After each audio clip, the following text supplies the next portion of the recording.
Hello बच्चों, आज की क्लास में हम आगे का टॉपिक कंटिन्यू करेंगे जिसमें हम पढ़ेंगे बेसिकली सिंपल इंटरेस्ट के बारे में।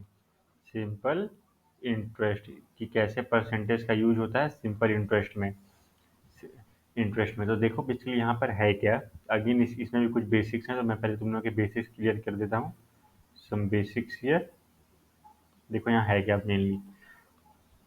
देखो सिंपल इंटरेस्ट बेसिकली होता क्या चीज़ है, इसमें बेसिकली हम डील करते हैं लोन्स, फिर वो बोरो, इन सब चीज़ें मतलब वो लोन, तुमने कितना लोन लिया, कितना तुमने बोरो करा, फिर उसमें वो इंटरेस्ट। बेसिकली ना ये रिलेटेड टू है बैंकिंग सेक्टर से। अच्छा, ये जो रिलेटेड है बेसिकली बैंकिंग सेक्टर से। अगर तुम कल को कोई भी बैंक के एग्जाम, कॉम्पिटिटिव एग्जाम दोगे तो सब में तुम्हारा इन्हीं से क्वेश्चन आएंगे मोस्टली। देखो ये कैसे काम करता है। देखो तो बेसिक में बेसिकली है क्या। अगर तुम यहाँ पे पहला देखो देखो यहाँ पे एक सिनारियो देखो कि तुम हो। अच्छा दिस इज यू। हाँ, ये तुम हो। अच्छा दिस इज यू। अब तुम क्या कहते, तुम जाते हो बैंक। अच्छा, तुम जाते हो बैंक, तुम जाते हो बैंक यहाँ पर। तुम जाते हो बैंक और तुम बेसिकली बोलते हो। अच्छा देखो, तुम तो नहीं जाते हो बैंक, कुछ और एग्जांपल समझाता हूँ। देखो यहाँ क्या है। कोई भी जब भी कोई इंसान एक बैंक जाता है, तुम लोग को बता दूं, जब भी कोई इंसान बैंक जाता है और उससे अगर किसी भी बैंक से वो पैसे लेता है या तो फिर किसी ठेकेदार या किराएदार से पैसे लेता है तो फिर उसमें क्या होता है। तो उसमें बेसिकली हमारा होता है कि वो तुम उससे कुछ अमाउंट तुम लेते हो, उधार लेते हो। कैसे, तुम कोई तुम्हारे पापा का भी या कोई भी तुम्हारा जान पहचान कोई बैंक जाता है तो बैंक से वो लोन लेता है। तो वो जो लोन जो लेता है, वो जो लोन लेता है अपने ऊपर, उसको हम बोलते हैं प्रिंसिपल। उसको हम बोलते हैं प्रिंसिपल। प्रिंसिपल प्रिंसिपल यानी कि सम। प्रिंसिपल सम कुछ कुछ भी बोल लो। लेट से कोई आदमी है, वो गया है बैंक और उसने लिया है लेट से 10,000 रुपए का लोन। कोई किसान है, वो बैंक गया और उसने 10,000 का लोन लिया। तो ये 10,000 जो उसने लिया, इसको हम बोलते हैं प्रिंसिपल अमाउंट।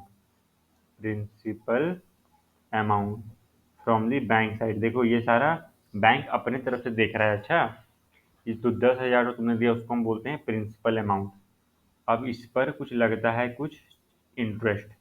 इंटरेस्ट मतलब समझते हो, जैसे कि इंटरेस्ट मतलब जैसे कि देखो, एक होता है ना, कैसे बिजनेस में किस तरह होता है। अगर तुमने 100 रुपए का सामान लिया तो तुम उसे अगर 105, 110 इस तरह करके बेचोगे तो हमारे पास 5 से 10 रुपए का प्रॉफिट आता था, वो एक्स्ट्रा अमाउंट।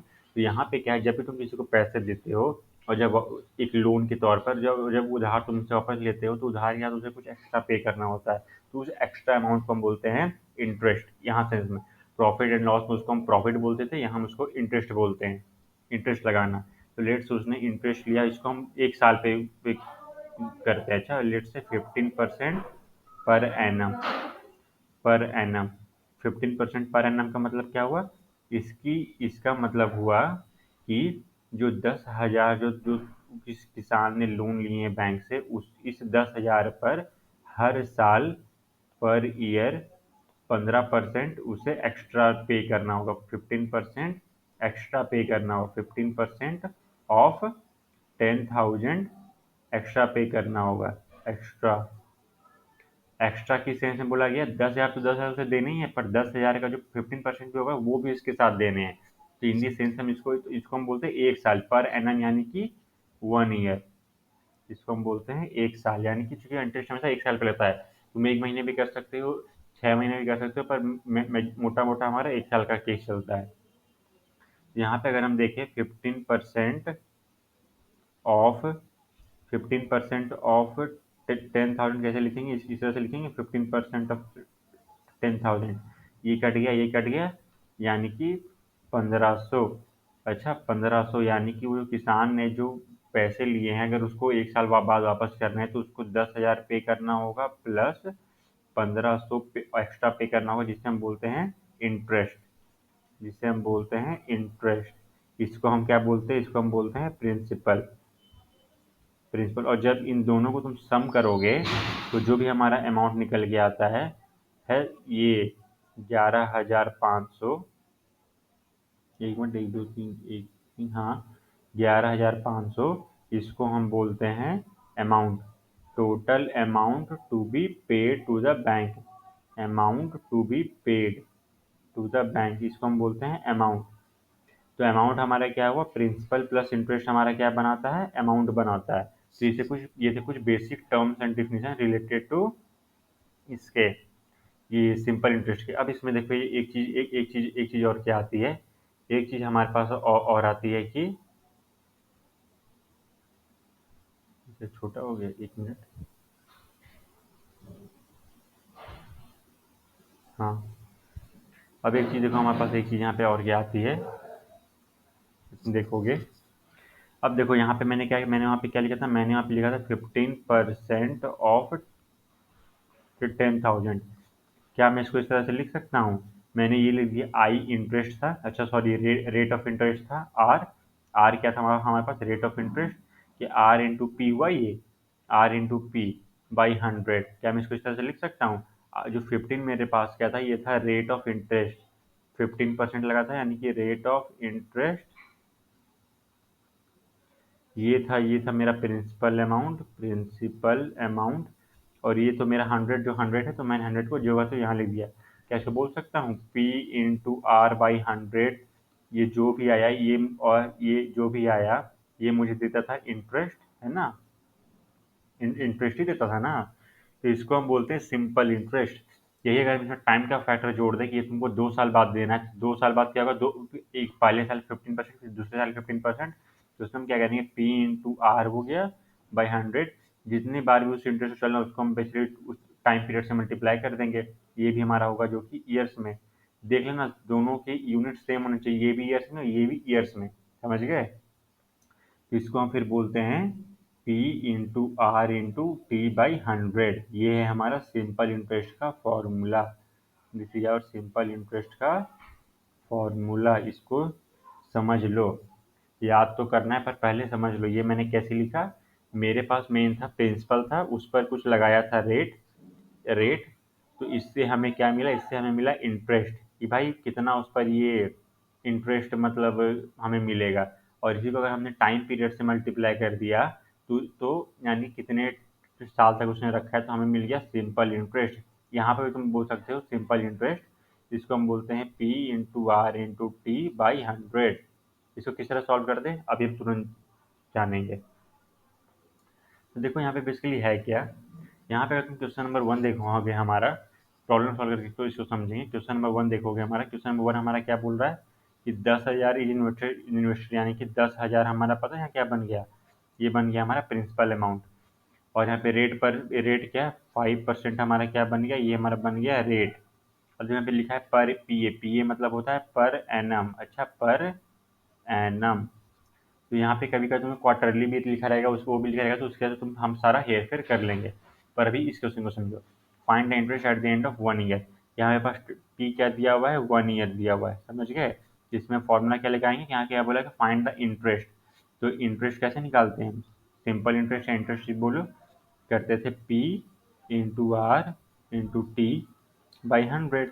सिंपल से इसको कैसे लिख सकते थे, यानी कि 10,000 इंटू रेट कितना था, 5 था, टाइम कितना पीरियड था, 1 साल बाद देना था, बटा 100। ये 100 जो आया ना, ये इसी का लिखा गया है मैंने, ये जो परसेंट है ना, ये मत सोचना कि भाई पे परसेंट कहाँ आपने उड़ा दिया, ये परसेंट ही जो है यहाँ पे 100 के फॉर्म में दिख रहा है। तो ये 2 जीरो यहाँ से कट गए, ये 2 जीरो यहाँ से कट गए, यहाँ पास कितना आ गया, ये हमारे पास आ गया 500। यानी कि 500 है हमारे पास, क्या है, इंटरेस्ट अमाउंट है, यानी कि 500 इंटरेस्ट है। तो अगर मुझे अमाउंट यहाँ कैलकुलेट करने बोला जाए, तो मैं अमाउंट कैसे कैलकुलेट करूँगा, बोलूँगा प्रिंसिपल प्लस इंटरेस्ट, यानी कि 10,000 प्लस 500, यानी कि 10,500 हमें पे करना होगा eight the end of 1 year, इतने रुपए। उसी उसी तरीके से क्वेश्चन नंबर 3 देखो, क्वेश्चन नंबर 3 हमारा क्या बोल रहा है, क्वेश्चन नंबर 3 हमारा, सॉरी क्वेश्चन नंबर 2 हमारा, क्वेश्चन नंबर 2 बोल रहा है 3,000 given at 7% rate per annum. तो 3,000 हमारा क्या हो जाएगा, प्रिंसिपल अमाउंट हो जाएगा 3,500, और रेट क्या हो जाएगा, 7% हो जाएगा। पूछा गया find the interest which will be receive at the end of 2 years. अब देखो यहाँ पे टी हमें 2 साल दिया हुआ है, टी इक्वल टू 2 ईयर्स, तो इसको हम लिखेंगे P into R into T by 100। इसका हमें फॉर्मूला क्या निकले, फिर वैल्यू वैल्यूज पुट करो, 3500 इंटू रेट कितना था 7 था, टाइम कितना था 2 था, बटा 100 करेंगे। 100 अगेन कहाँ से है, इस वाले परसेंट का 100 लिखा, ये नहीं कि ऐसे जादू से कहीं आ गया, ये जीरो कट गया हमारा, 7 टू जा 14, 34, तो 30 देखो 35 इंटू 2 कर लो 70 होता है, 70 इंटू 7 कर लो 49 होता है, 490 रुपीज़ है ना। 35 इंटू 2 70, 70 इंटू 7 करो कितना होगा, 7 7 या 490, यानी कि 490 रुपीज़ हमारे पास कितना आया, हमारे पास इंटरेस्ट आया। फाइंड द इंटरेस्ट, ये था हमारे पास मेन, हमारा आंसर यहीं तक आना था। अच्छा, इंटरेस्ट 490 इंटरेस्ट है, पर अगर अमाउंट पूछा जाए कि अमाउंट यानी कि वापस उसको कितना पे बैक करना है, तो वापस कितना देगा वो, वापस तो ओरिजिनल अमाउंट तो देगा 3500 प्लस इंटरेस्ट भी देगा 490। यहाँ पे कितना है हमारे पास, 0994, 4990 एक तरह से वो देगा टोटल अमाउंट, वापस वापस उसको देगा जिससे उसने लिया है, समझ गए। जो देखिए यहाँ पे लिखा है ना गिवन, यानी कि 3500 बेसिकली दिए गए थे, समझ गए। तो इस तरह से हमारा ये, और यही 490 हमारा प्रॉफिट एंड लॉस में, हमारा ये प्रॉफिट या लॉस में दिखता था। यहाँ पे बस उसको हम इंटरेस्ट बोल रहे हैं, यहाँ पे वो देने वाले के लिए, जिसने ओरिजिनली मतलब जो वापस पे बैक कर रहा है उसके लिए, मतलब इतना एक्स्ट्रा प्राइस जा रहा है। तो देख रहे हो किस तरह से प्रॉफिट एंड लॉस और सिंपल इंटरेस्ट एक दूसरे से लिंक्ड है। तो इस तरह से क्वेश्चन नंबर 3 पर हम आते हैं। क्वेश्चन नंबर 3 हमारा देखो, क्वेश्चन नंबर 3 हमारा क्या बोल रहा है, 6050 रुपये is borrowed at 6.5% rate of per annum, find the interest and the amount to be paid at the end of 3 years. अब देखो यहाँ पे हमें इंटरेस्ट तो बोल ही रहा है और अमाउंट भी बोल रहा है, और टाइम पीरियड कितना दिया है, 3 साल। तो ये कुछ नंबर्स हम याद कर लेंगे।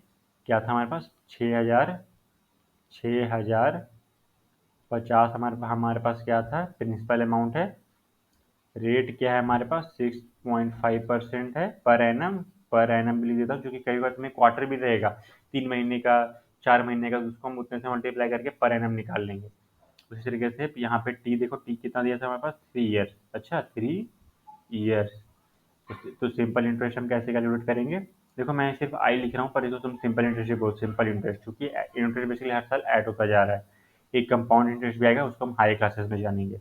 इसको क्या लिखेंगे, P into R into T का फॉर्मूला इस्तेमाल करो, P into R into T by 100, हमारा क्या आएगा, 6050 इंटू 6.5 इंटू 3/100।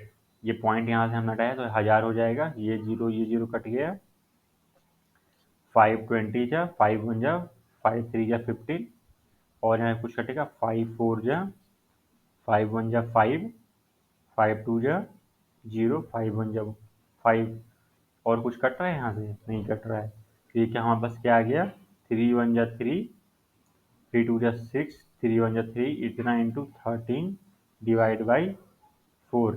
यहाँ पे जो भी हमारा आंसर आएगा, एक बार मैं यहाँ पे कैलकुलेट कर लेता हूँ। यहाँ पे ये आंसर हमारा आएगा 363 इंटू 13 डिवाइड बाई 4, 1179 रुपीज़, यानी कि 1179.75 इतना हमारा आएगा इंटरेस्ट। इसी को अगर मैं अमाउंट बोलूँ तो अमाउंट मेरे पास कितना आएगा, ओरिजिनल अमाउंट यानी कि 6050 रुपये प्लस 1179.75 रुपीज़। तो जो भी यहाँ पे आंसर आएगा वो हमारा होगा, अमाउंट होगा। तुम लोग ये खुद करके देख लो। अब आते हैं यहाँ पे फोर्थ नंबर क्वेश्चन पे। फोर्थ नंबर प्रॉब्लम पे हमारा क्या बात बोला जा रहा है, फोर्थ नंबर प्रॉब्लम बोला जा रहा है हमारा, 7000 is borrowed at 3.5% rate of interest per annum, borrowed for 2 years, find the amount to be paid at the end of second year। Again question यहाँ पे हम देख लेते हैं, 7000 तो बोरो करे गए थे at the rate of 3.5% per annum, जो 2 साल के लिए, find the amount to be paid at the end of second year. Simple है, यहाँ पर प्रिंसिपल अमाउंट कितना है हमारे पास, हम प्रिंसिपल अमाउंट हमें दिया गया है 7000 रुपये, 7000 रुपये ओरिजिनली लिए गए थे। इंटरेस्ट रेट, ये रेट कितना है हमारे पास, 3.5% पूरा 2 ईयर्स।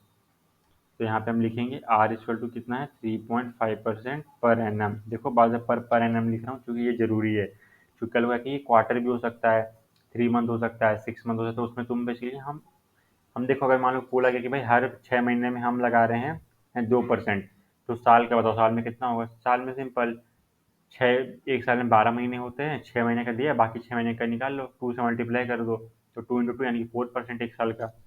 उसी तरह से यहाँ पे टी कर लो, टी हमारे पास हो गया है, कितने थे हमारे पास, 2 ईयर्स ना, 2 ईयर्स थे। तो इंटरेस्ट कैलकुलेट करो कितना होगा, 7,000 इंटू 3.5 इंटू 3.5 इंटू 2/100। ये जीरो यहाँ से डेसिमल हटाया, ये कट गया, ये कट गया। 35 इंटू 2 70, 70 इंटू 7 490, यानी कि 490 का इंटरेस्ट आया। अब इस पे 7,000 प्लस 490 ऐड कर दो, हमें क्या दे देगा, ये हमें दे देगा अमाउंट। 7,490 हमारे पास क्या आ गया, अमाउंट। अमाउंट क्या हुआ, प्रिंसिपल प्लस इंटरेस्ट। ये थे कुछ problems related to simple interest के प्रॉब्लम। आगे की क्लास में हम इसी से रिलेटेड थोड़े और हायर लेवल के टॉपिक्स जानेंगे। तो बेसिकली मेन फंडा यहाँ पे कुछ फार्मूला ये समझ लो। मेन हमारे पास फार्मूला होगा ये P=R×T/100। किस तरह से आया ये सारा यहाँ पे मैंने समझाया, दोबारा एक बार देख लेना। और यहाँ पर ये अमाउंट क्या होता है, अमाउंट बेसिकली होता है हमारे पास प्रिंसिपल प्लस इंटरेस्ट को ऐड कर दो। हमारे पास देखो सबसे पहले हमने इंटरेस्ट निकाल लिया यूजिंग द प्रिंसिपल, फिर प्रिंसिपल और इंटरेस्ट दोनों को ऐड करके हमें अमाउंट मिल गया। अब देखो यहाँ पे होता क्या चीज़ था, देख लो। मान लो कि कभी तुम्हें यहाँ पे दिया रहे कि ये 6% मैं दे रहा हूँ फॉर 6 मंथ, हर 6 महीने में 6% लगेगा, तो एक साल में कितना लगेगा, 6% इंटू 2 कर दो, यानी कि 12% लगेगा, है ना। बोला कि देखो 6 महीने का 6% लगा, तो 12 महीने कितने लगेगा भाई, 12 महीने का लगेगा 12%, 6 × 2 कर दो। अब 12 महीनों को क्या बोल देते हैं, एक साल, तो एक साल को क्या बोलते हैं, पर एनम। तो ये हमारा इस तरह से भी चलता है, तो इस तरह से तुम कैलकुलेशन कर लेना। और प्रॉफिट एंड लॉस की ये किस तरह से रिलेटेड है, देखो जब भी तुम्हारा सेलिंग प्राइस ज़्यादा होता था कॉस्ट प्राइस से, तो हम उसमें बोलते थे प्रॉफिट हुआ है। अच्छा, प्रॉफिट हुआ है। अब प्रॉफिट के एक्स्ट्रा मनी निकल के हमारे पॉकेट में आया, तो उसको हम बोलते थे इंटरेस्ट। इंटरेस्ट समझ गए, इंटरेस्ट जो तुम्हारे पॉकेट में आया इसमें हम बोलेंगे इंटरेस्ट। पर अगर तुम्हारे पास कॉस्ट प्राइस ही ज़्यादा हो गया as compare to selling price, इसमें तुम्हारे क्या होता था, लॉस होता था। अच्छा, लॉस, ये लॉस को हम क्या बोलते थे, इंटरेस्ट, जो अब सामने वाला तुम्हें देता था। समझ लो, तो एक ही टाइम पे किस तरह से ये होता था कि तुम्हारे लिए तो प्रॉफिट हो रहा है, पर सामने वाले के लॉस, तो यहाँ पर भी वही हो रहा है। तुम्हें पैसा आ रहा है तो भाई सामने वाला कुछ एक्स्ट्रा पे कर रहा है। तो इस तरह से इन दोनों के बीच में कुछ रिलेशन चलता है। तो आज की क्लास के लिए इतना ही बच्चों, हम मिलेंगे अगली क्लास में। Thank you.